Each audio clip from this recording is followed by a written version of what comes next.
Tengan ustedes muy buenas noches, bienvenidos nuevamente a las plataformas del Ilustre Colegio de Abogados del Cusco. Es un grato honor seguir desarrollando a raíz de lo que es la dirección académica y también de lo que son las demás direcciones, los aspectos académicos que para los agremiados, para el público en general y en especial para poder dilucidar algunas cuestiones problemáticas que se tiene en el derecho.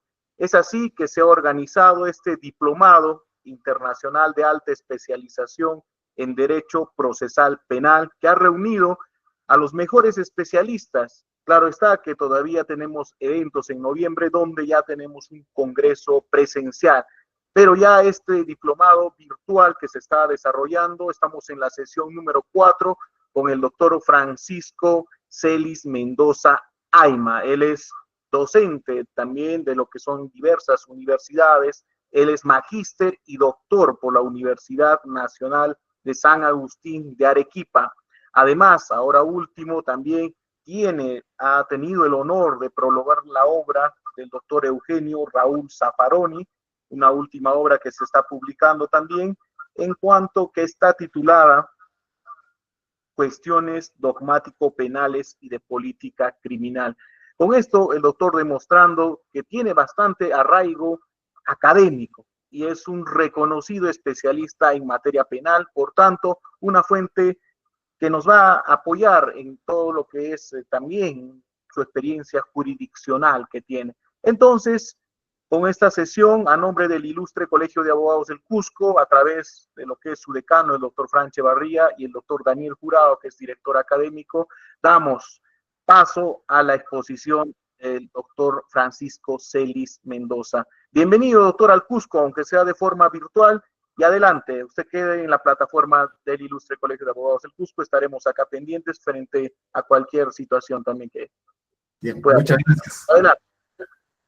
Mi agradecimiento al Colegio de Abogados de Cusco por brindarme esta plataforma para plantear algunos aspectos fundamentales en la construcción de la imputación concreta y básicamente centrarnos en la metodología o el método dogmático que va a servir para la construcción de esta hipótesis de imputación. Porque es verdad que durante buen tiempo se ha difundido bastante este tema de la imputación concreta, pero como producto acabado. Y de hecho, su presentación muchas veces es defectuosa por la no utilización de una metodología, ¿no? Entonces, eso hace de que se pierda el norte y por más que haya una muy buena voluntad en presentar una hipótesis típica de imputación, lo cierto es que esto puede presentar defectos si es que no se utiliza el método dogmático adecuado, ¿no?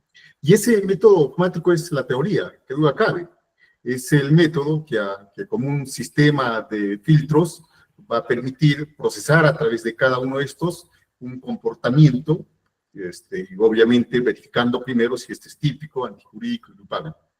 Y el principal aspecto de este método con 3 filtros es el tipo, que duda cabe, ¿no? Sin embargo, hay que alertar desde ahora que la educación, la difusión de la teoría del delito como método dogmático tiene un primer problema de difusión clasificatoria, meramente conceptual, ¿no? Esto es que es común ver a los difusores, profesores, que sin tener el contexto de lo que se procesa y del contexto social, digo, de pronto, pues, adoptan teorías del delito que corresponden a un escenario o a un contexto social diferente, ¿no? Y es así que pues, se reproducen en nuestros medios concepciones que no necesariamente van a reproducir las características de nuestra base normativa y menos las características socioeconómicas de nuestro margen latinoamericano. Ese es el principal problema que abordamos, ¿no? Por eso es que, de entrada, nosotros vamos a sentar posición con relación a esta teoría del delito. Vamos a valernos de algunas diapositivas para efectos de apurar rápidamente su comprensión.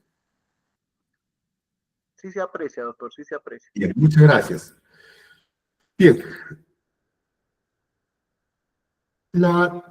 Este instrumento o este método dogmático denominado teoría del delito, en realidad, y lo voy a agrandar esta diapositiva para que se pueda apreciar de mejor manera, eh, es parte de todo un sistema, ¿cierto? Que finalmente termina, si es que se llega a la consideración de que es la persona a quien se le imputa una conducta, es delito, ¿cierto? Acá, tras las reglas, ¿no?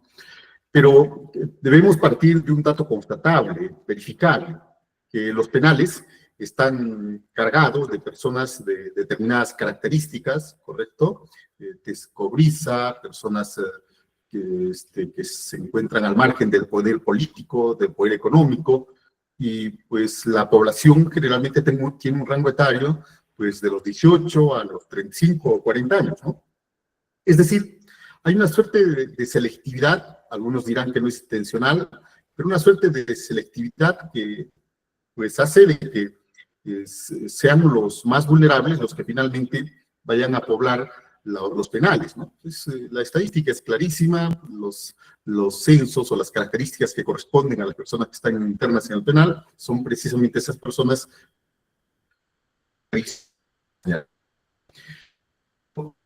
Este, eso con comportamiento, acción o conducta típica, antijurídica y culpable, acá tenemos a la teoría del delito, ¿sí? Como un conjunto de conceptos, pero igualmente, clasificatoriamente, neutralmente, la teoría del delito, pero sí, función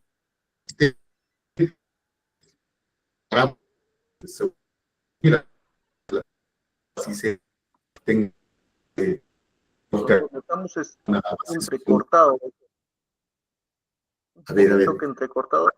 Ahora sí A ver, mejor ya. a ver, un momentito. Entonces, en todo caso, me parece que no estoy contactado por el equipo. Déjenme ver un momentito. A Correcto. ver un momentito. Me permite un brevemente, ¿ya? Correcto, correcto. A ver, un momentito.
Doctor, por favor, no le escuchamos. Sí, sí, el doctor está actualizando lo que es su equipo. En breve se va a Un volver momentito, por a favor. conectar. Con la internet. Denme 3 minutos. Sí, va a volverse a conectar. El doctor está mejorando su señal.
Doctores, van a disculpar, se ha caído la red y estoy transmitiendo de mi celular.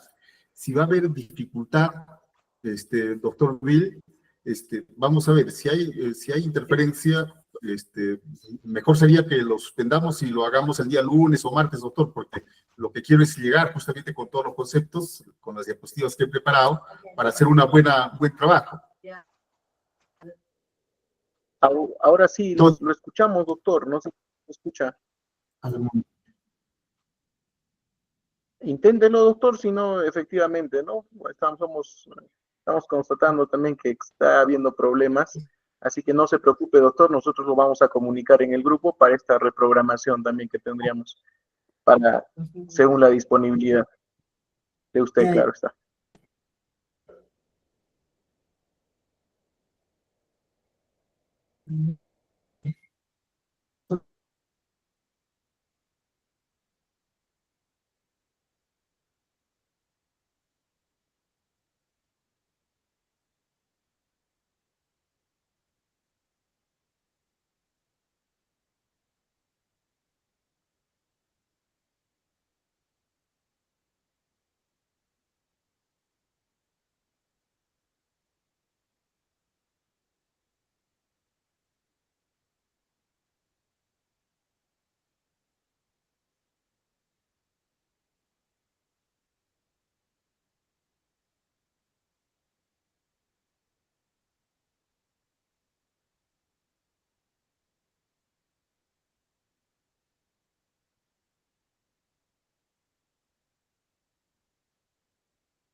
Listo. Ahora sí creo, doctor.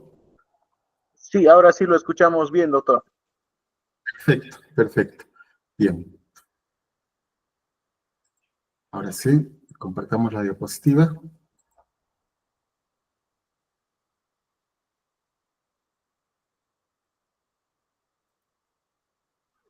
Sí, apreciamos también, doctor. Listo. También lo escuchamos. Entonces, muchas gracias, doctor, ¿no? Avancemos rápidamente. Les habíamos señalado que se ha difundido bastante este objeto del proceso que viene a ser la hipótesis de imputación del hecho punible como núcleo de la disposición de formalización de investigación preparatoria, la hipótesis de imputación del hecho punible como fundamento de la pretensión penal, la hipótesis de la imputación del hecho punible como objeto de prueba y esa hipótesis de imputación del hecho punible para los efectos de emitir sentencia. Pero el problema se presentaba cómo se construye esa hipótesis de imputación. Esto solamente corresponde a encontrar elementos de juicio para luego, a través de máximas de experiencia, construir esa hipótesis o requiere de un marco normativo teórico.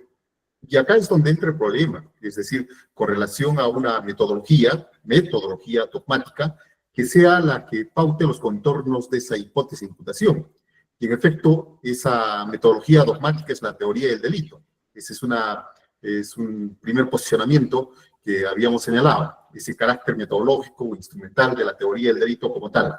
Y esto es necesario aclarar porque la difusión de la teoría del delito se ha realizado con tal fuerza, pero que ha llegado a una suerte de desarrollo autorreferencial, es decir, como bien dice Jim Bernard, se pretende partir un pelo por la mitad, por rizar demasiado rizo, es decir, el hiperrazonamiento con relación a las categorías de la teoría del delito que hace que muchas veces pierda ese carácter metodológico o instrumental, ¿no? Pero a nosotros, a los operadores jurídicos, a los juristas prácticos, los que estamos en el día a día con el trabajo, lo que nos interesa, que luego acabe, es, ¿cierto?, el uso práctico. ¿Para qué nos sirve esa metodología? No para discursos dogmáticos de discusiones teóricas, sino para su utilización.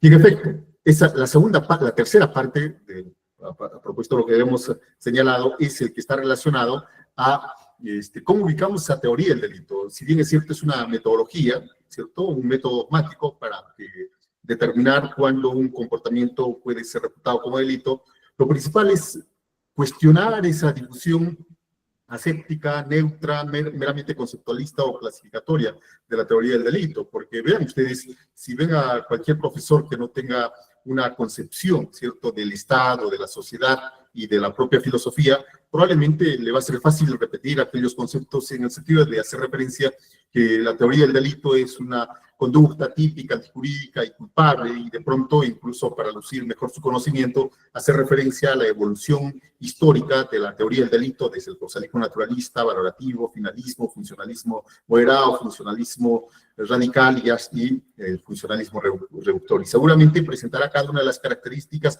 y seguramente entrará aparentemente en argumentaciones muy interesantes como la creación de un riesgo desaprobado o el incremento de un riesgo más allá de lo permitido que determina un resultado, o en su caso dirán que se imputa a una persona una conducta que infracciona un rol y que con ese rol normativizado determina que el comportamiento del sujeto defrauda la expectativa normativa.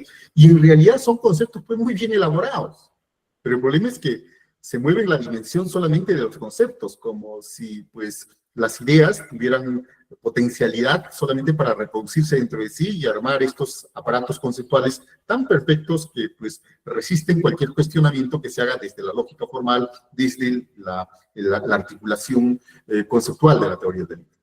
Pero la teoría del delito es un método que va a resolver conflictos graves en el contexto de una sociedad.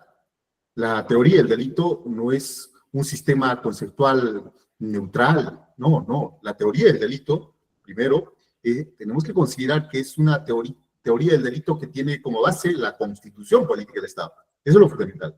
Cada uno de los conceptos de esta teoría del delito actualmente, en este contexto, lo que se entiende la constitucionalización del ordenamiento jurídico, es dotado de contenido en cada uno de sus estratos analíticos, tipicidad, antropología y culpabilidad. Bueno, pero esto ya viene a ser una suerte de posicionamiento, porque lo cierto es que la teoría del delito, como tal, junto con la teoría de la aplicación de la ley penal, lo que está viendo acá, o la teoría de la determinación e individualización de la pena, siempre desarrolla sus contenidos en función del fin de la pena que se le asigne.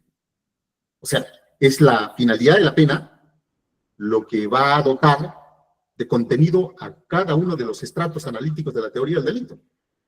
Por tanto, si se asume que el derecho penal, o en todo caso la pena, específicamente como una de sus expresiones más crueles, más duras, es resocializar, se entiende que cada uno de los estratos analíticos de la teoría del delito se dota de ese contenido. Si de pronto se considera que la función de la pena es estabilizar el ordenamiento jurídico, puesto que el comportamiento de un sujeto ha inestabilizado la vigencia de la norma, entonces se entiende que la teoría del delito, cada uno de los estratos se va dotando de ese contenido.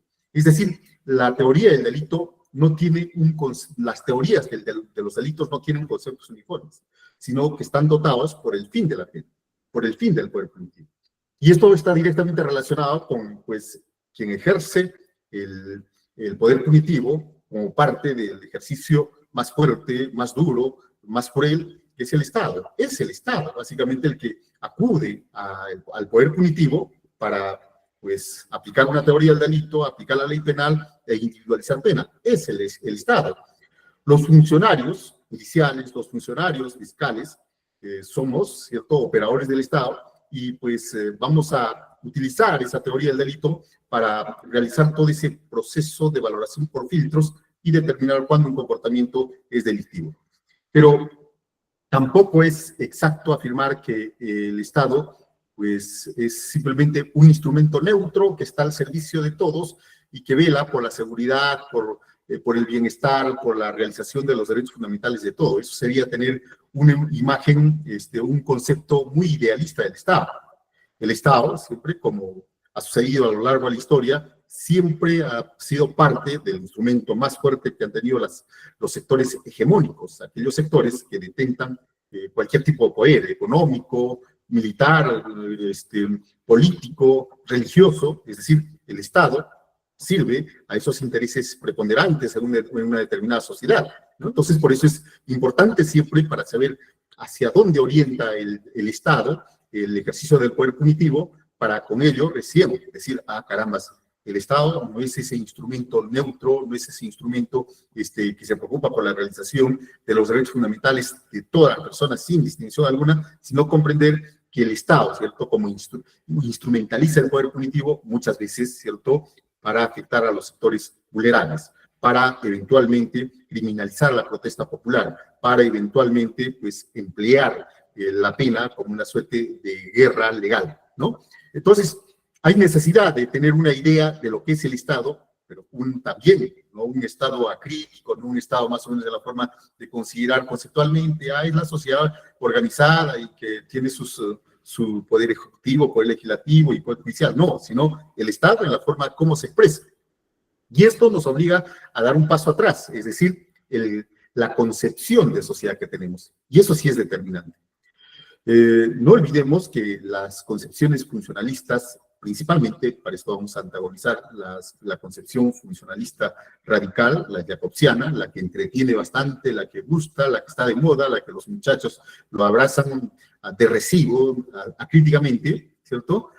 Parte de una concepción funcional de la sociedad, es decir, la sociedad es un sistema, claro, la sociedad es un sistema, donde los sujetos vienen a ser como subsistemas, donde existe un subsistema económico, existe un subsistema jurídico, subsistema penal.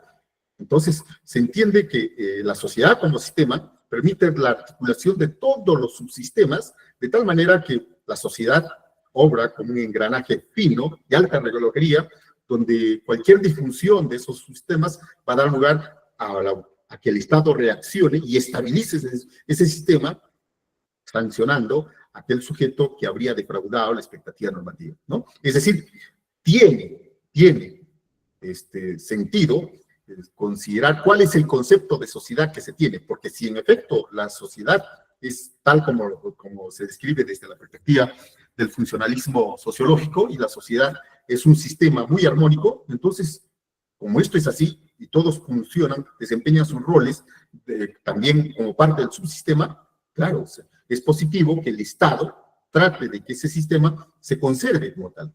Y por tanto, si hay alguien que defrauda la expectativa en el cumplimiento de ese rol armónico, es bueno, pues que esta persona sea excluida, incluso que pueda ser declarada enemigo. Pero ya regresamos nuevamente a esa concepción de sociedad. ¿Hasta qué punto podemos considerar que la sociedad es ese ideal de sistema? ¿Hasta qué punto nosotros podemos ignorar en nuestro Perú, que tenemos incluso personas no contactadas? ¿Hasta qué punto podemos negar pues, la existencia de la economía informal? ¿Hasta qué punto podemos negar procesos económicos que de pronto son declarados ilegales y por tanto criminalizados? Tráfico de drogas, minería ilegal, trata de personas. ¿Hasta qué punto de pronto las protestas que hacen lugar, pues, en este caso los sindicatos, no son expresión de abiertas contradicciones que existen? Existe el SUTEP, existen diferentes organizaciones, existen incluso nacionalidades o etnias que tienen sus particularidades, sus propias costumbres, sus culturas, su patrón culturalmente condicionado. Es decir, estamos ante una multinación. Por ventura, digo, se podría afirmar que nuestra sociedad es un sistema o nuestra sociedad hierve en contradicciones. Y esa expresión es mía, por si acaso. Esa expresión es del maestro Monroy Galvez. Dice, nuestra sociedad, si es que queremos llamar como sociedad a este conglomerado de grupos, de sectores sociales, hierve en contradicciones de diferente dimensión, de diferente entidad. Si ese es el ser de la sociedad, entonces se entiende que en esa relación de conflicto vamos a existir microconflictos y macroconflictos, y donde el Estado, ¿cierto?, es utilizado, el Estado como instrumento, generalmente para los que se encuentran en un estrato o en una situación superior a las clases menos favorecidas, a los sectores menos favorecidos, y por tanto, desde esa perspectiva, se comienza a señalar, ¿en realidad el Estado es neutro? ¿En realidad el Estado despliega el poder punitivo solamente de manera igualitaria para todos? Es decir, solamente los pobres, solamente las personas vulnerables, pues son las que están genéticamente predispuestas para cometer delitos. Los ricos no realizan delitos, sino, expliquémonos cuál es la razón, porque los penales están poblados de personas vulnerables, ¿no? Entonces, ya aquí este posicionamiento respecto a la sociedad, como sistema o como una concepción conflictiva de la sociedad, nos lleva necesariamente a ver cuál es el papel del Estado en una u otra concepción. Y esa definición de cuál es la concepción de Estado, perdón, cuál es la concepción de sociedad, para ver cuál es la finalidad del Estado, nos lleva directamente a apreciar cuál es, pues, la instrumentalización de ese poder punitivo. Y directamente esto impacta en los contenidos, bien sea de la teoría de la aplicación de la ley penal, o bien sea de la propia teoría del delito, que es lo que nos interesa, o bien sea de la teoría de la individualización judicial de la pena. Así que la teoría del delito no es neutra, no es aséptica, no, está dotado de todo ese contenido.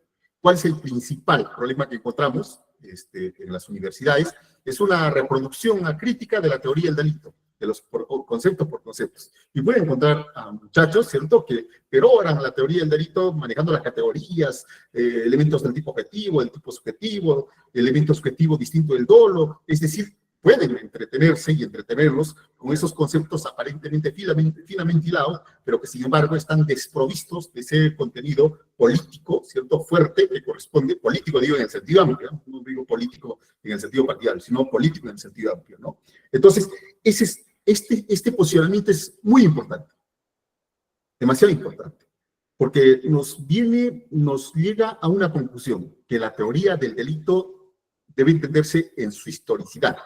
Por eso que una teoría o herramienta metodológica desarrollada en un contexto social como Alemania no puede ser, pues, asumido de recibo en una sociedad subdesarrollada, en una sociedad predominantemente de economía extractiva como la del Perú. Son contextos diferentes. Si la teoría del delito debe ser explicado dentro de la historicidad que le corresponde, es obvio que debe ser dotado de ese contenido. Bien, y acá viene algo muy importante para irnos posicionando al respecto. El Estado es poder, y una de las expresiones más duras es el poder punitivo. De hecho, lo sabemos. Por eso, precisamente, para contener ese poder, se tiene como contrapoder a la construcción política del Estado. El Estado, poder. La Constitución, contrapoder. Y en esa dialéctica se entiende que emerge la teoría del delito, una teoría constitucional del delito, para contener muchas veces la irracionalidad del ejercicio del poder punitivo. ¿Bien? Entonces, entendamos bien esto, por favor. Ese Estado es expresión del poder, y un poder que sirve generalmente a los sectores prevalentes, en cualquier contexto, pues va a ser contenido, por lo menos, eso se entiende, desde la Constitución como contrapoder, utilizando una herramienta, ¿cierto?, de contención a través de filtros inteligentes, que viene a ser la teoría del delito. Viene a ser la teoría del delito, ¿no? Entonces, así comprendía las cosas, ya podemos ir avanzando. Veamos. Acá ya tenemos un cuadro que nos permite una ubicación más clara.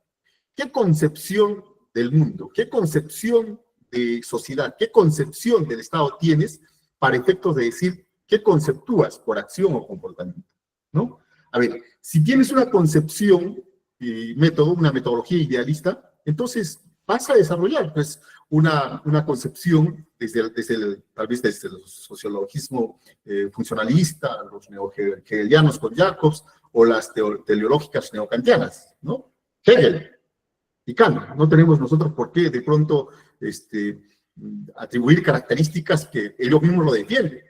Pues, los roxinianos, como habrán visto, son orgullosos de ser neocantianos y no ven en ello en absoluto ningún cuestionamiento cuando se les dice: ustedes son unos idealistas porque ustedes crean los conceptos del derecho y para el derecho, y olvidan los datos de la realidad. No, somos neocantianos, y eso está bien, es decir, ellos lo asumen como tal y con orgullo. Desde la perspectiva, obviamente, de una concepción realista o materialista, se hace un cuestionamiento de esas concepciones de puros conceptos, de puras ideas, y que razona dentro del concepto y para el concepto. Lo mismo sucede con las concepciones sociológicas, el funcionalismo neo-hegeliano, es decir, que todos conocen que el fuerte posicionamiento de Hegel en el pensamiento de Jacobs. Y Hegel, pues, es un idealista, ¿cierto? Eso no hay duda. Hegel tiene una concepción idealista, la idea total, ¿sí?, la idea absoluta, y cómo dentro de esa idea todo se armoniza.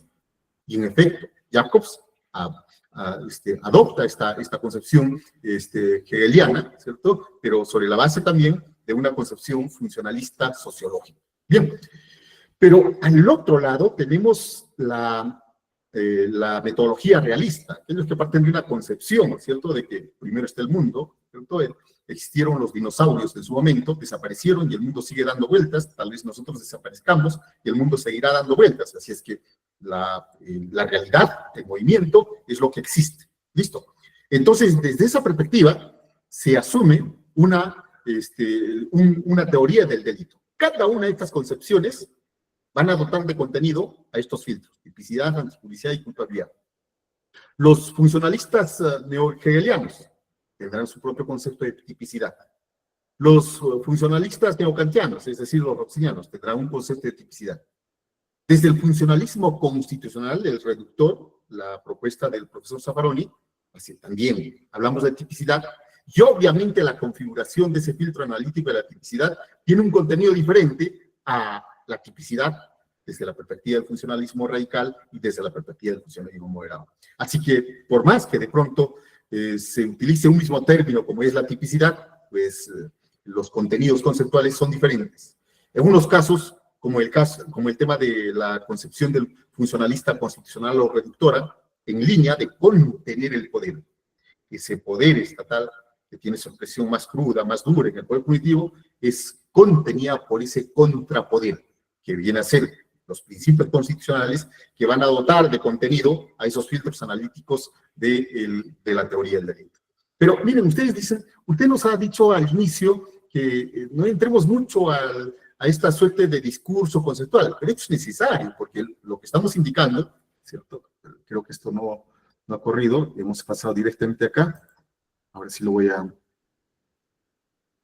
Este es el cuadro que estaba indicando. Quizás no me estaba dejando entender, ¿no? Dos concepciones, una metodología idealista y una realista o materialista. Y cómo estas van a decantar en teorías del delito. No es una teoría del delito, son distintas teorías del delito, son distintas metodologías. La sociológica funcionalista y la teleológica neocantiana. Listo. Y acá, desde una perspectiva del funcionalismo constitucional, una teleológica pero constitucional, es decir, con una finalidad de contener al poder punitivo. ¿Bien? Y es por eso que estos filtros analíticos de tipicidad, antijuricidad y culpabilidad son dotados de contenido. ¿Qué contenido? ¿Idealista? ¿Qué contenido? ¿Realista? ¿Qué contenido? Es obvio que eso va a ser determinante para ver si estos filtros operan realmente como contención. Pero bueno, más allá de todo este discurso, lo cierto es que teniendo ya esta teoría del delito, que va a procesar esto que se denomina acción, conducta, comportamiento, lo cierto que vamos a tener que recurrir a la aplicación de la teoría del delito. Eso ya no es teoría, sino es tecnología, y entramos a este problema de la construcción de la imputación concreta, ¿no? Y no hay duda que ese primer filtro analítico de la teoría del delito tiene que ser cargado de elementos predominantemente descriptivos para evitar la vaporización, la dispersión de aquello que se pretende desvalorar. Hay un tema pero muy importante, cuál es que el artículo 2, numeral 24, literal D de la Constitución Política del Estado, establece como principio el derecho penal de acto, el derecho penal de acto. Ese artículo 2 describe un elenco de derechos fundamentales que corresponde a la persona humana. Léase el artículo 1, ¿cierto?, de la Constitución Política del Estado, en el sentido de que el fin supremo del Estado y la sociedad es la persona humana y su dignidad. Y luego, en el elenco de derechos fundamentales del artículo 2, lo que vamos a encontrar son esos derechos que corresponden a esa persona humana. Y entre estos encontramos un principio, ¿cierto?, derecho penal de acto. Por tanto, es un mandato constitucional el considerar que la base de la teoría del delito debe ser un comportamiento humano, humano. La interpretación sistemática de los dos dispositivos es clarísima, ¿cierto? En el artículo 2 encontramos un derecho fundamental, el derecho a no ser torturado, no se torturan a personas jurídicas, ¿verdad? Por tanto, si hacemos una verificación del contenido de protección de cada uno de los derechos fundamentales, va a ser claro, no hay duda, de que se refiere a los derechos fundamentales de las personas humanas. Bueno, ¿por qué es importante hacer referencia a esto? Porque si se va a procesar valorativamente, tipicidad, antijuricidad y culpabilidad, algo que existe en el mundo, un comportamiento, se entiende que ese comportamiento como tal tiene datos objetivos que no pueden ser soslayados para efectos de su procesamiento a través de los filtros analíticos. No pueden ser soslayados. Tiene que conservarse esas estructuras lógico-objetivas como tal. En ese orden, ¿cierto?, se exige que el tipo penal, ¿cierto?, describa con la mayor precisión posible esas características definidoras de eso que acaece en el mundo exterior. Pero ¿qué sucede cuando de pronto aparecen algunas concepciones, como por ejemplo decir, hablar como si fuera una cuestión, pues, de desarrollo, de avance dogmático, hablar de la responsabilidad penal de las personas jurídicas? Oiga, acá ya tenemos problemas, porque resulta que si la propia Constitución Política del Estado, que nos vincula a todos como tal, nos dice, ¿sabes qué? Lo único que puede ser delito es una acción humana. ¿Y de dónde aparecen ahora esas posturas recibidas acríticamente sin siquiera pasar por el filtro de este principio vinculante? ¿De dónde aparece que las situaciones jurídicas que realizan las personas jurídicas o que configuran las personas jurídicas pueden ser calificadas como típicas? Y estos difusores de la responsabilidad penal de las personas jurídicas no se hacen problemas, porque dicen, mira, ¿para qué te haces problemas? Si a nivel de la acción nosotros emplean ese término dispersor, lo normativizamos y vamos a comprender también pues que la acción también viene a ser una situación. Así que no te das problemas, así que una situación jurídica que configura una persona jurídica también puede ser procesada como típica antijurídica culpable. Oye, ¿qué hay del principio? Que dice derecho penal de acto, de tal manera que solamente tienen capacidad de conducta las personas humanas. No te hagas problemas porque hemos normativizado el concepto de acción. No.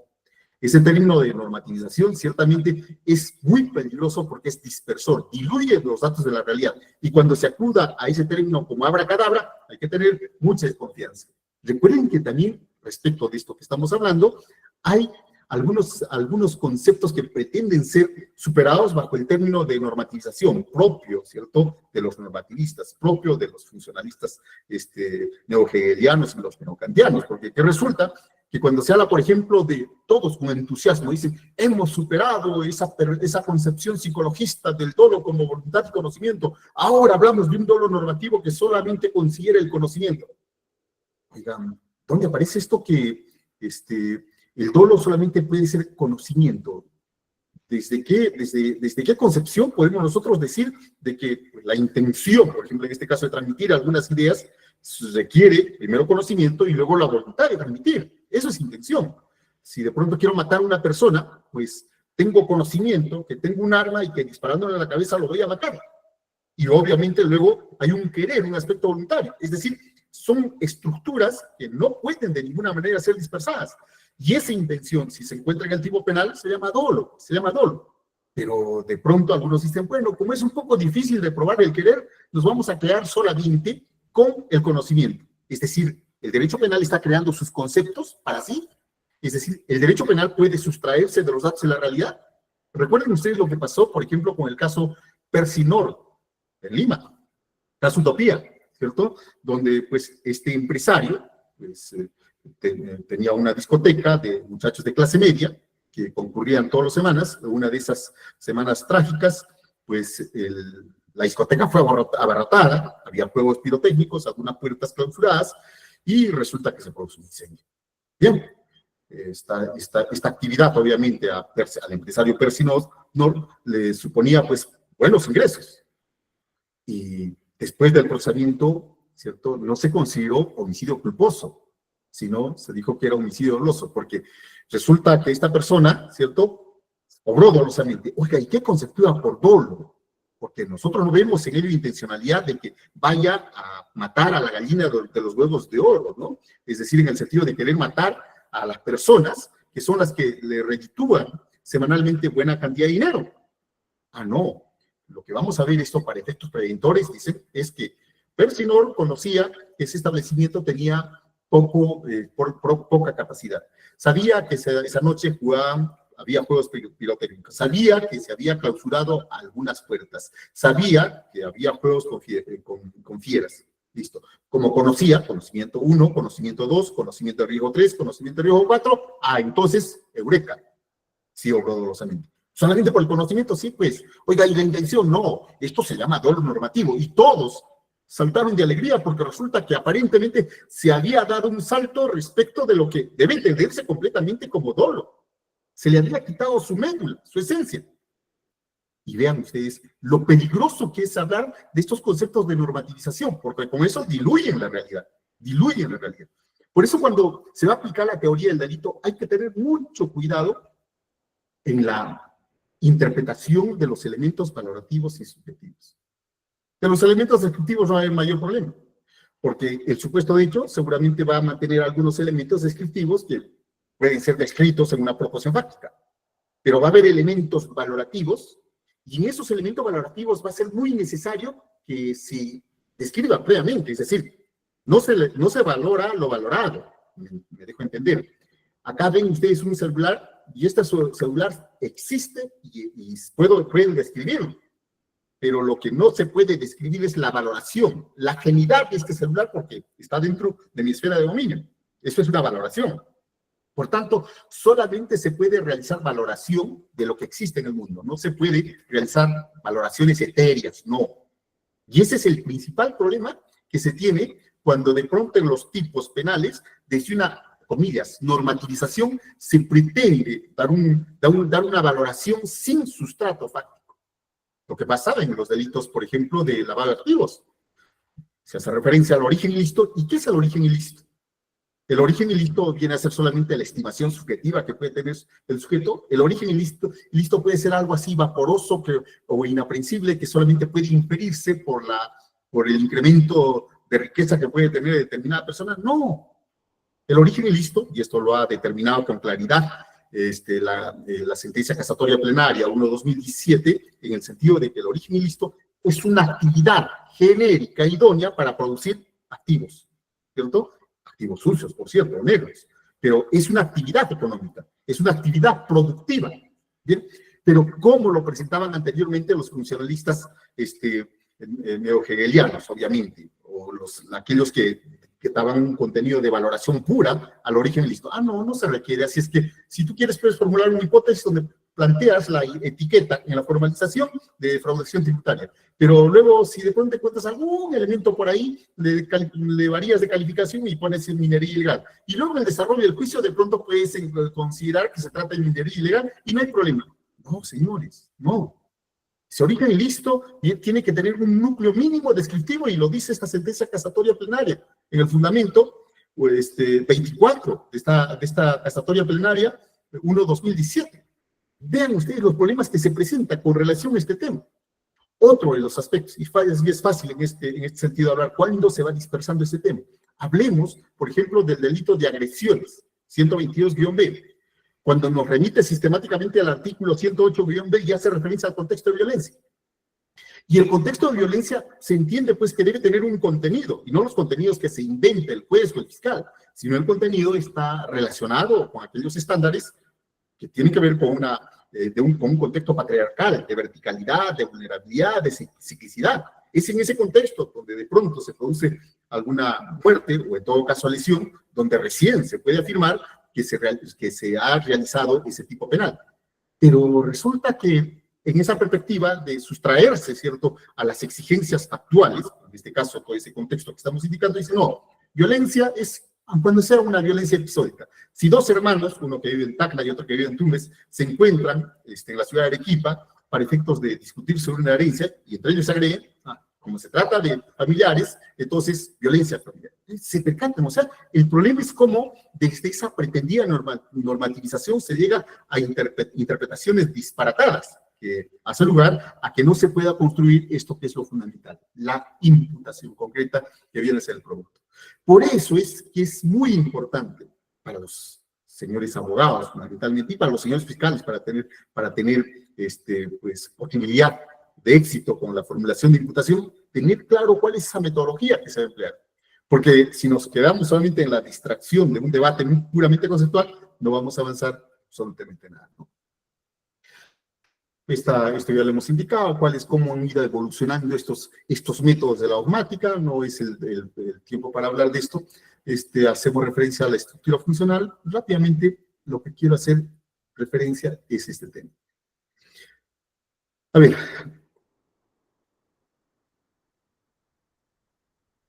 Habíamos dicho que esta teoría del delito cumple una función, claro. ¿Pero qué función?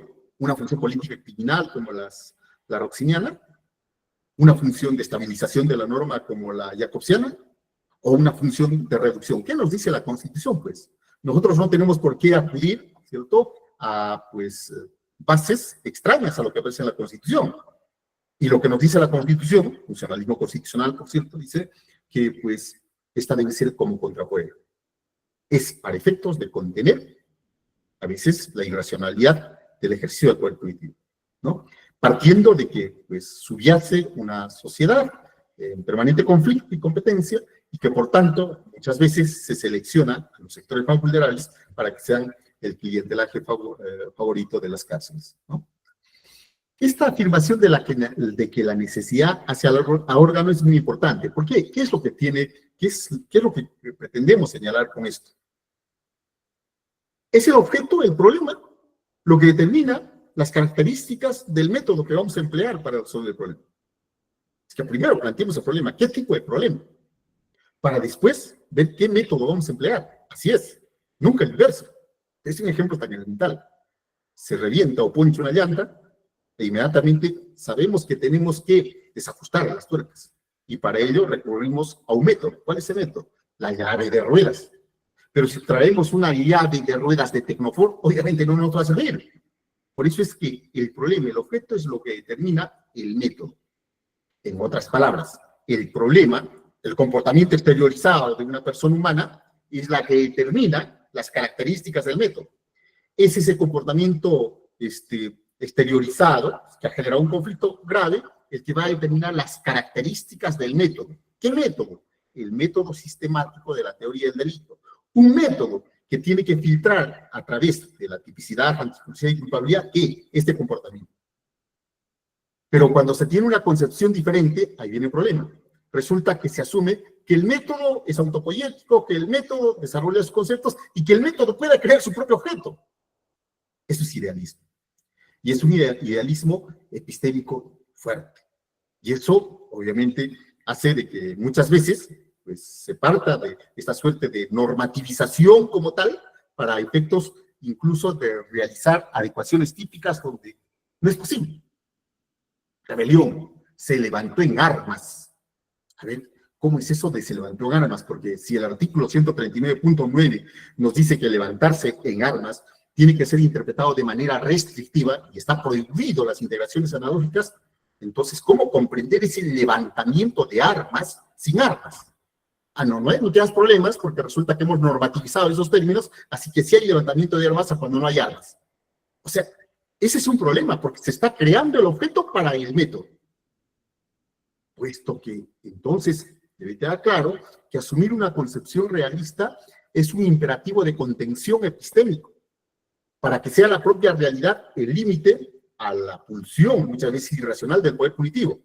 Pues puedes decir todo lo que quieras, pero no puedes de ninguna manera traspasar el piso porque esta realidad nos detiene. Es una contención a ti, el ejercicio del poder punitivo. No puedes desconocer la realidad como tal. Así que es el objeto lo que determina el método y no a la inversa. No es el método, porque recuerden ustedes que normalmente los idealistas, ¿cierto?, de cualquiera de los funcionalismos, el neohegeliano o el neokantiano, dicen, no, el derecho penal crea su objeto, porque resulta que aquellos que toman datos de la realidad son fisicalistas, son naturalistas o son psicologistas. Ese es un absurdo, porque lo que regula el derecho es realidades sociales. Lo que pretende regular el derecho es cómo se superan algunos conflictos que se generan, que son datos de la realidad, no son ideas, no son ideas. Pero, sin embargo, ese pensamiento está bastante acentuado, ¿no? El concepto de conducta, nuevamente ese tema, es un concepto óntico, ontológico, normativo o jurídico. Y Zaffaroni afirma con claridad. No es un concepto óntico, es verdad, no es un concepto ontológico directamente, pero tampoco es un concepto normativo, es un concepto jurídico. ¿Por qué? Porque ese comportamiento de ustedes, de algunos, de estar atentos a esta transmisión de persona, de estar exponiendo, moviendo las manos, es un comportamiento cierto que está siendo exteriorizado, ¿correcto? Se exterioriza como tal, puede hacer sentido o no puede hacer sentido. En ese orden, desde una perspectiva pedagógica, seguramente algún profesor muy interesado en las clases virtuales dirá, a ver, ¿cómo se da esta interrelación de enseñanza-aprendizaje? Y este hecho, para él, es un hecho, es una conducta o un comportamiento pedagógico. si es que va a tomar de esta conducta, ¿cierto?, aquello que le interesa. ¿Qué características le interesa este comportamiento? Obviamente, la que corresponde a la transmisión de algunas ideas, de algunos conocimientos. Eso le interesa al pedagogo. Algún psicólogo te podrá decir, a mí lo que me interesa es el estado de ánimo de esta persona que está transmitiendo. Se le ve un poco apagado o se le ve un poco eufórico, de tal manera que vamos a ver si está con una alteración de conciencia o si tiene cierta afectación psicológica. Es decir, el psicólogo, este mismo acto lo puede evaluar. O de pronto un economista dice, a través de este comportamiento, ¿este es un hecho económico o no es un hecho económico? Es decir, evalúa este mismo comportamiento, pero desde esa perspectiva. De pronto, desde la antropología dirá, no, este es el comportamiento que corresponde a un citadino latinoamericano, ¿correcto? Y por tanto tiene estas características como tal. Es decir, este mismo comportamiento que ustedes están viendo, pues es de interés de las diferentes ramas. Y es un hecho pedagógico, es un hecho sociológico, es un hecho económico, es un hecho psicológico. ¿Y cuándo podría ser penal? Si en este momento comienzo a despotricar contra alguna persona, injuriándolos acá virtualmente. Entonces diría, ese hecho en esa perspectiva es lo que me interesa. Pero, ¿qué está tomando en cuenta la psicología, la economía, la sociología, la antropología y el derecho? Está tomando en cuenta datos de la realidad. Un comportamiento que existe, que se ve en el mundo, solamente que hacen una selección de alguna de las características de ese comportamiento para efectos de abordarlo desde su particular rama del saber. Como, por ejemplo, la sociología. Le interesa la interacción social. ¿Cómo se ve esa interacción social virtual de un expositor y de otras personas que van escuchando? Entonces, desde una perspectiva económica, esto es obviamente para fondos del Colegio de Abogados, es decir, cada uno aborda como parte de su enfoque, cada disciplina, su horizonte de proyección del saber, ¿no? Y para el derecho, ¿qué le interesa? Le interesa, obviamente, si este comportamiento que estoy desarrollando tiene que ver con algo que está prohibido o algo que está mandado. Y si comienzo a injuriar, obviamente, tienen que recoger aquellas características que están vinculadas a una prohibición, ¿no? Entonces, ¿qué es la conducta como tal? Es un complejo. Es un complejo. Y el derecho recoge qué parte de ese comportamiento, aquello que es relevante jurídicamente. Por tanto, la conducta, sobre la base de datos de realidad, ¿cierto?, es un concepto jurídico, pero no se inventa concepto de conducta, sino se toma de la realidad con las características que interesan al derecho. Esto es, pero centralísimo, autores, para no dejar de lado eso que ya sabemos se ha difundido con fuerza. Creo que este cuadro es más importante. ¿Veo? Objeto, listo. Esta conducta, pero solamente interesa al derecho penal, no. Esta conducta puede interesar también al derecho civil. Esta conducta puede interesar a, pues, un médico. Esta conducta puede interesar a un psicólogo, pero a nosotros nos interesa alguna de las características nada más. Y lo que tenemos acá son esos filtros que hemos indicado. Los términos que emplea el maestro Zaffaroni para referirse a esos filtros, dice, es un sistema inteligente de filtros, ¿cierto? Que van depurando todos aquellos comportamientos, ¿cierto? Y solamente aquellos que logren superar, ¿cierto?, será calificado como conducta. Al inicio conducta, al final conducta, pero con el juicio de valoración que es delito, ¿no? Y acá tenemos el primer supuesto. Atipicidad, causa de justificación o causa de exculpación. A propósito, no obstante que la dogmática penal, las teorías del delito, desarrollan sus propios conceptos y sus propios términos, pero siempre vinculados a una normatividad, es importante referirles, doctores, que por lo menos estos términos sí están empleados en el Código Procesal Penal, artículo 344, numeral 2, literal B, léanlo. Se sobresee una causa si no hay conducta. Se sobresee una causa si hay atipicidad. Se sobresee una causa si hay causa de justificación. Se sobresee una causa si hay causa de exculpación. Es decir, uno de los métodos para determinar si en un caso en particular, pues esto no califica delito y debe sobreseerse, lo encontramos en el artículo 344. ¿Y cómo podemos realizar ese juicio si no tenemos este instrumento conceptual? No lo podríamos realizar, obviamente no lo podríamos realizar, ¿no? Tipicidad, anticursividad, culpabilidad, tal como hemos indicado. Primer filtro, segundo filtro y tercer filtro. Son filtros analíticos. Debe entenderse, no vamos a pasar a este plano, que si lo que va a ser objeto de desvalor,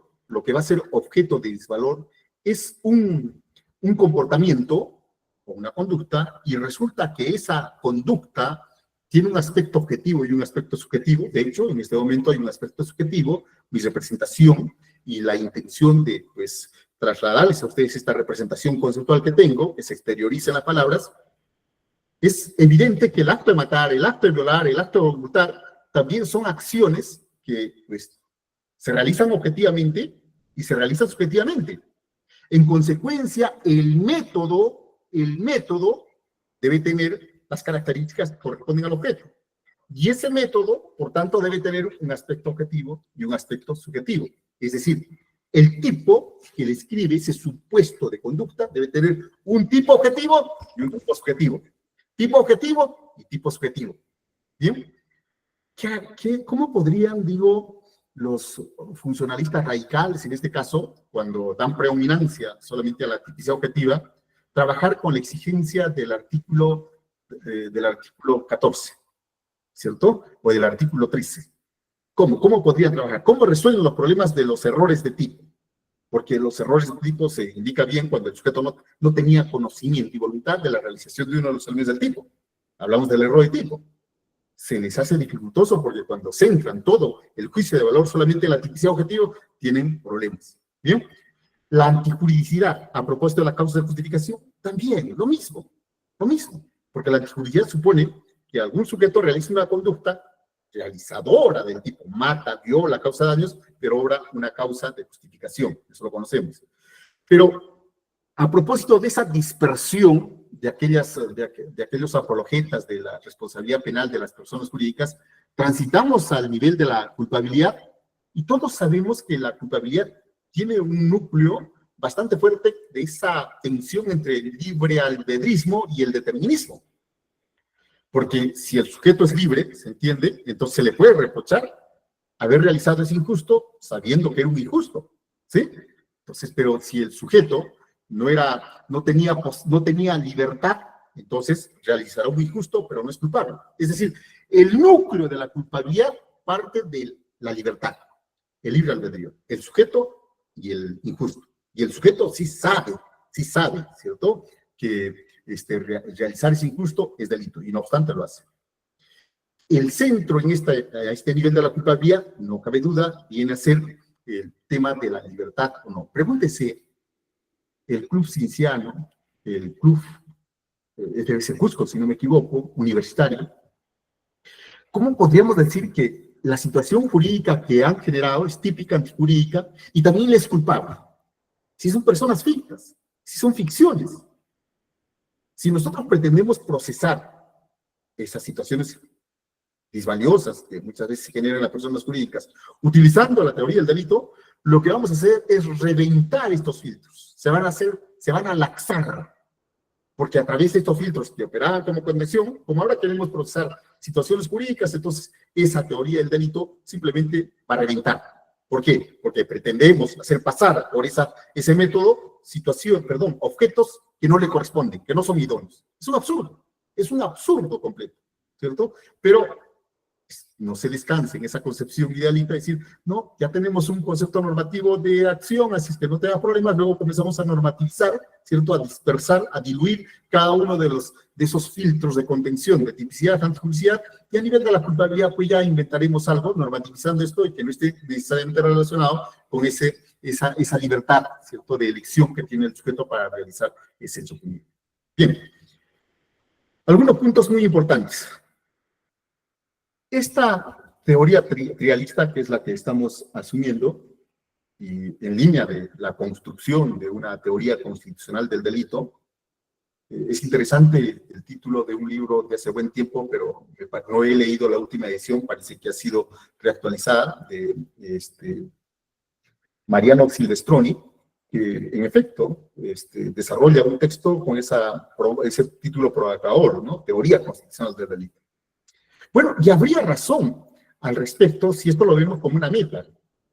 ¿Por qué? Porque no se olviden que la teoría del delito se originó, se gestó en un contexto donde la ley era la reina del ordenamiento jurídico. En ese contexto del Estado legislativo, del Estado legal. Estamos hablando de fines del 19 y comienzos del 20.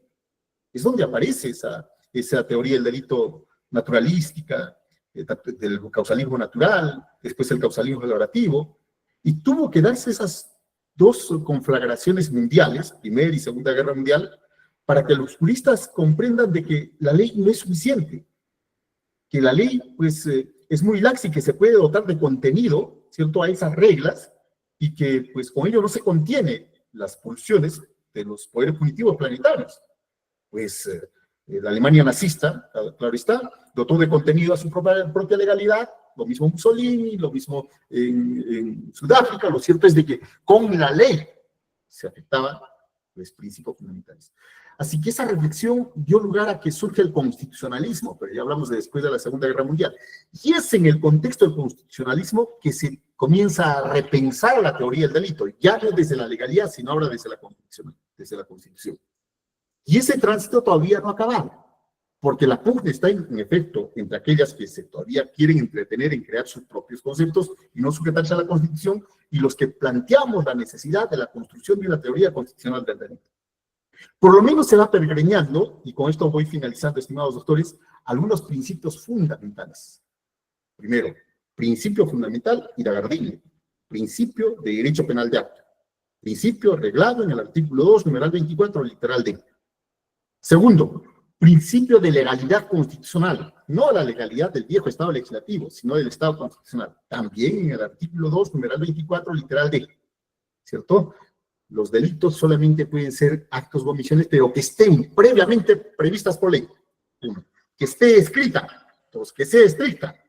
Que sea determinada. O sea, esos contenidos aparecen en la Constitución, así es que el principio de legalidad constitucional sí tiene este fuerte contenido para acotar, para limitar el ejercicio del poder punitivo. Y por otro lado, también tenemos el artículo 2, numeral 24, literal A, que consagra, obviamente, un techo liberal de la Constitución, ¿cierto?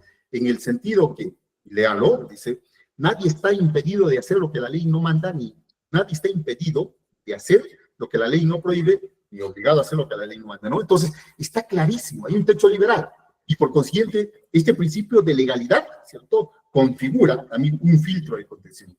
Y finalmente, el principio de culpabilidad, porque encontramos a una persona como fin en sí mismo, y esta persona con el fin en sí mismo, ¿cierto?, es la que va a determinar finalmente si realiza o no. Son, como ven ustedes, 4 principios. Generalmente ustedes van a encontrar en la literatura que se hace referencia a 3 principios: legalidad, lesividad y culpabilidad, pero en realidad encontramos el principio de derecho penal de acto.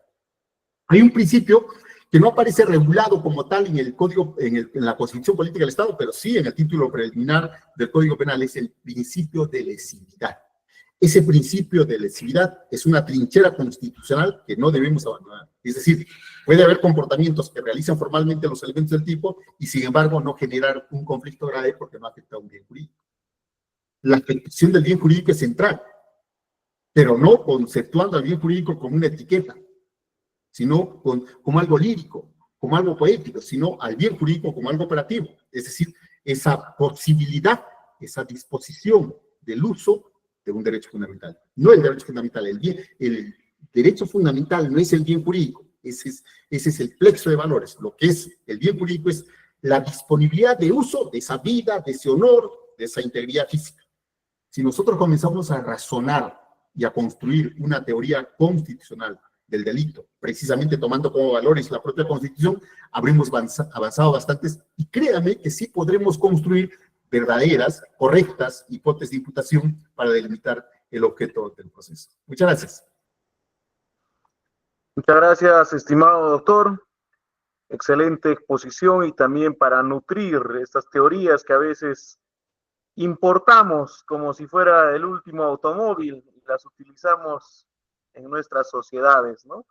Entonces, adoptamos teorías alemanas que en sus sociedades efectivamente funcionan, pero que en nuestra sociedad todavía necesitan tener estas consideraciones y para poder aplicarlas de forma correcta. Doctores, ha quedado muy clara su exposición. A nombre del ilustre Colegio de Abogados del Cusco, en esta sesión número 4 de este Diplomado Internacional de Alta Especialización, hemos estado con el doctor Silva Sánchez, hemos estado también con el doctor Rosa Yataco, Lamas Puxio, y continuaremos hasta lo que es la sesión número 8, y por tanto el ilustre Colegio de Abogados del Cusco ha emitido la resolución de canal número 185-2025 ICAG. que resuelve en su artículo primero reconocer y felicitar la labor del doctor Francisco Celis Mendoza Ayma como expositor del Diplomado Internacional en Derecho Procesal Penal en favor de la comunidad jurídica y en especial de la orden profesional.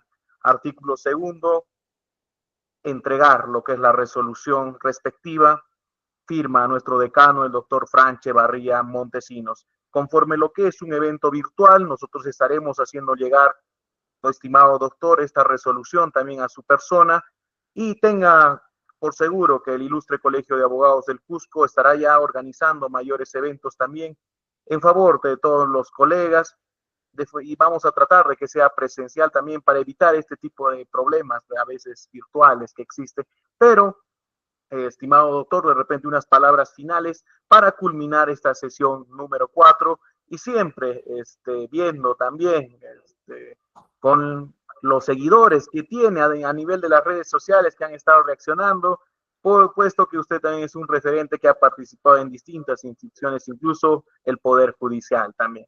Adelante, estimado doctor. Muchas gracias, doctor. Solamente dos cuestiones y soslayadas. Reflexionemos nuestro derecho penal desde nuestra realidad.